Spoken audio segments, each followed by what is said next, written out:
এই তো এখন আমরা গ্যাস ধরাচ্ছি। আজ খিচুড়ি রান্না হবে, ভোগের খিচুড়ি। অঙ্কুশ নাচছে। এখন এই কড়াইয়ে দেওয়া হয়েছে তেজপাতা, শুকনো লঙ্কা। তেলটা পরে ছাড়া হবে। আপনারা হয়তো ভাবছেন যে সবসময় তো আগেই তেল ছাড়া হয়। তাই এই জিনিসগুলোকে একটু আগে গরম করে নেওয়া হচ্ছে। এখন ঠিক তেল দেওয়া হয়েছে, আপনারা দেখতে পাচ্ছেন সর্ষের তেল। এখন দেওয়া হবে এটার মধ্যে জিরে, গোটা জিরে।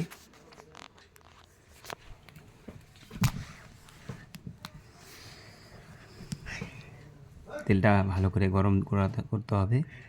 এই উপরে যে ফেনাগুলো আসছে, ফেনাগুলো কাটলে তারপরে একটু নাড়াচাড়া দিয়ে নিন। ভালো করে নাড়াচাড়া দিতে হবে। বেশ সুন্দর করে একটু ভাজতে হবে সব ফোড়নগুলো।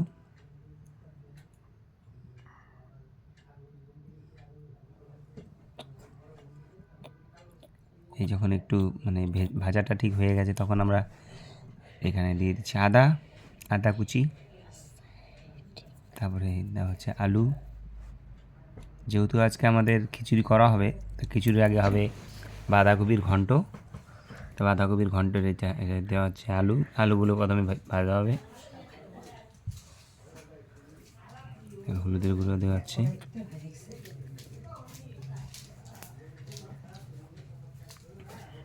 লঙ্কা যে যেমন পরিমাণ মতন দিয়ে দেবেন।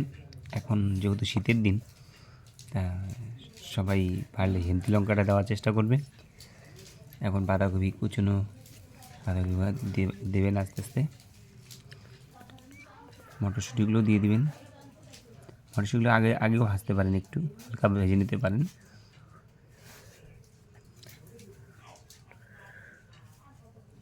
এখন লবণ দেওয়া হচ্ছে। লবণ যে যেমন পারবেন ঠিক স্বাদ মতন লবণ দেবেন আপনারা। আর নাড়াচাড়া করতে হবে ঠিক মতন, যেন লবণ বা মশলাগুলো সব সুন্দর করে মিশে যায়। এবং আস্তে আস্তে একটু চিনিও দিতে হবে সঙ্গে। এটা জিরের গুঁড়ো এবং হলুদের গুঁড়ো আর একটু দিয়ে দিবেন। লঙ্কার গুঁড়ো একটু দেবেন। আর ভালো করে সব কিছুকে মিক্স করুন। এই লাস্টে দেওয়া হয়েছে গরম মশলা। তা ঠিক আমাদের রেডি। এরপরে আমাদের শুরু করব আমরা খিচুড়ি। ঠিক আছে,